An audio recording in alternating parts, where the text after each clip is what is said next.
So friends, welcome back to my channel. তখন বৃন্দা, এটা web series এসছে সোনি লিভের প্ল্যাটফর্মে, Tamil south Indian web series, যেটাতে মুখ্য ভূমিকা তৃষা কৃষ্ণন রয়েছে। তো সেটা সিরিজটা দেখলাম, সিরিজটা কেমন লাগলো সেটা কথা বলবো। তো তৃষা কৃষ্ণন বা যত ধরনের এই নায়িকা রয়েছে তারা তামিল ইন্ডাস্ট্রির এদিকে রয়েছে, তো তারা কিন্তু যখন সিনেমা করতো তাদের খুব একটা বেশি মিটি রোল ছিল না, থাকতো না। তারা একটা জাস্ট আই ক্যান্ডি হিসেবেই থাকতো সিনেমাতে, গান নাচের জন্য একটা সিরিয়াল লাভ ইন্টারেস্ট জাস্ট এইটুকুই থাকতো। টিপিক্যাল যে সাউথ ইন্ডিয়ান সিনেমা। এখন তো অনেক রোল নারী চরিত্র মানে ভালো হয়েছে, বাট সেই সময়কে দাঁড়িয়ে তৃষা কৃষ্ণনরা যেহেতু অনেকদিন ধরে অভিনয় করছে তারা, তো তৃষা কৃষ্ণনকে অনেকে চিনে থাকবে। বিজয়ের সাথে গিল্লি যে সিনেমাটা ছিল তার নায়িকা ছিলেন, এবং PS1 ও PS2তেও ছিল। তো এই তৃষা কৃষ্ণন যে অভিনেত্রী হিসেবে কতটা ভালো সেটা কিন্তু বৃন্দা ওয়েব সিরিজের মাধ্যমে দেখা যায়। বৃন্দা ওয়েব সিরিজের মুখ্য ভূমিকায় নাম ভূমিকায় তিনি আছেন তৃষা কৃষ্ণন, এবং তার পারফরমেন্স কিন্তু সত্যিই খুব ভালো। তার খুব মানে খুব একটা ইন্টেন্স একটা ক্যারেক্টার, এবং সেটা কিন্তু খুব ভালোভাবে পুল অফ করতে পেরেছে। খুব ভালো পারফরমেন্স, ইমোশনাল সিনে বলি।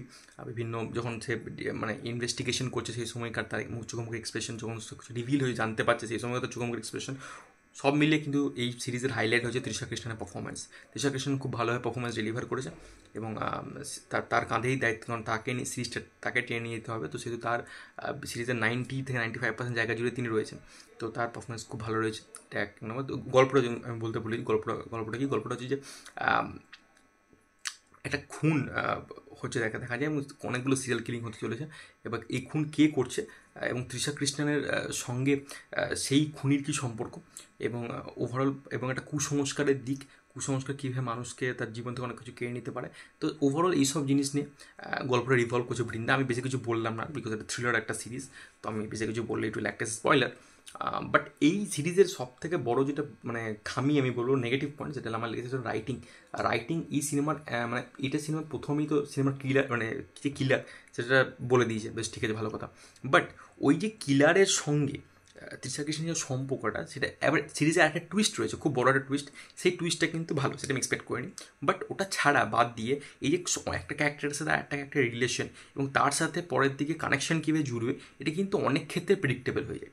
তো আপনি যখন প্রেডিক্ট করে নিয়েছেন এবং জানেন যে এইটাই হতে চলেছে, তখন আপনার মাঝখানে যে জিনিসগুলো হচ্ছে দেখতে খুব আননেসারি লাগবে। কিছু কিছু ট্র্যাক যেমন আননেসারি রয়েছে, যেমন তৃষা কৃষ্ণের সাথে বোনের একটা অ্যাঙ্গেল রয়েছে, সে বোনের কিছু পার্টি ফাটি করছে দুটা ছেলের সঙ্গে, তো সেই ট্র্যাকগুলোটা আননেসারি, সেইগুলো কোনো গল্পটাকে কোনো কমপ্লিমেন্ট করছে না। তো সেটা আমার অনেক আননেসারি এখন ট্র্যাকও রয়েছে।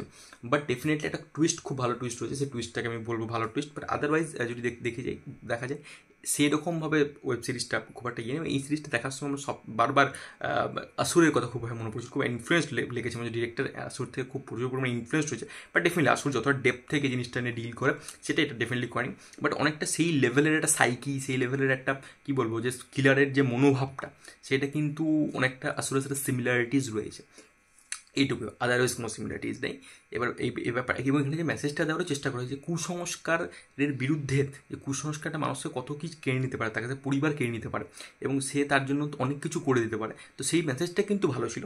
বাট এটা দেখানোটা আর একটু বেটার হতে পারতো আমার মনে হয়। সাউথের অনেক ভালো থ্রিলার সিরিজ হয়েছে, সুয়েল দ্য ভোর্টেক্স বলি, আমি ধুতা বলি, তো হয়েছে। বাট এই সিরিজটা কোথাও গিয়ে না একটু ভালো সিরিজ হতে পারতো, মানে হওয়ার পোটেনশিয়াল ছিল, বাট সেটা হয়ে উঠতে পারলো না, এটাই বলার। এবং এই সিরিজের ব্যাকগ্রাউন্ড মিউজিকের কাজ কিন্তু যথেষ্ট ভালো, এবং এই সিরিজে যখন শেষও হয়, যখন লাস্টের দিকে শেষ এন্ডিংটা, মানে লাস্ট এপিসোডের এন্ডিংটা আরও, মানে আমি যখন বুঝে গেছি যে এরা একসাথে মিলবে এবং তারপরে কী এরা বলবে, জানতে পেরে যাবে, এটাই তো, সেটা খুব জেনে যেটা জানা আছে আমার, তো সেটা দেখতে খুব একটা ভালো লাগছে না।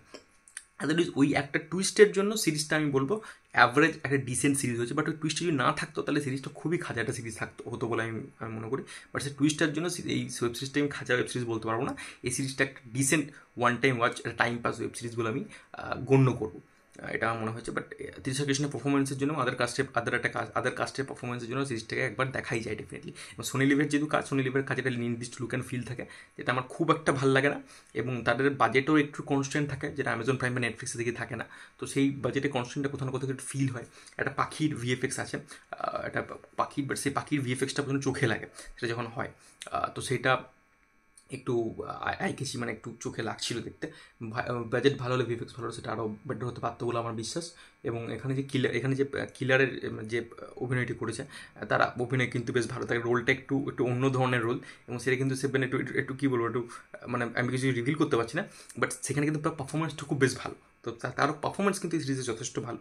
বাট ওটা আমি বললাম রাইটিংয়ের মধ্যে, রাইটিং গল্পটা কিন্তু সারফেস লেভেলে, কোর লেভেলে গল্পটা ভালো ছিল, বাট গল্পের স্ক্রিন পেটা আরও বেটার হতে পারতো। তাহলে আমি বলছি সিরিজটা বোরিং ওয়েব সিরিজ, মাঝে একটু বোরিং লাগে, অনেকটা জায়গা মানে বাদ দিয়ে দেওয়া যেতে পারতো। বাট আদারওয়াইজ সিরিজের ওই টুইস্টটা যখন আসবে তারপর থেকে সেই টুইস্টটা কিন্তু বেশ আপনাকে হুক করে রাখবে। তারপর থেকে ইমা এটা কী হয়ে গেল, বেশ খুব ভালো, কারণ এটা কিন্তু ক্লু দিয়েছিল আগে এমন, এবং একটা ক্লু দিয়ে রাখে, পরে জানা যায় যে এই ভাই এই ক্লুটা দিলে এটা মিস করে গেছিলাম। তো সেটা কিন্তু এমনভাবে ক্লুটা দিয়েছে আপনি কিন্তু ধরতে পারবেন না। তো সেটা কিন্তু আমার বেশ ভালো লেগেছে এই সিরিজটা। বা আদারওয়াইজ এই সিরিজটা বলবো ওয়ান টাইম একটা ওয়াচ, এটা ওয়েব সিরিজ। তো এটা ছিল বৃন্দা ওয়েব সিরিজ নিয়ে আমার কি কেমন লেগেছে কথা। তোমাদের কেমন লেগেছে বৃন্দা ওয়েব সিরিজ যদি দেখে থাকো ডেফিনেটলি কমেন্ট করে জানাতে পারো কেমন লেগেছে। আর ভিডিওটা ভালো লাগলে চ্যানেলটাকে প্লিজ একটা সাবস্ক্রাইব করে দিও। আর আমার সাথে জুড়তে চাইলে ডিসক্রিপশনে ইনস্টাগ্রাম লিঙ্ক দিয়ে জুড়তে পারো। Take care, good by.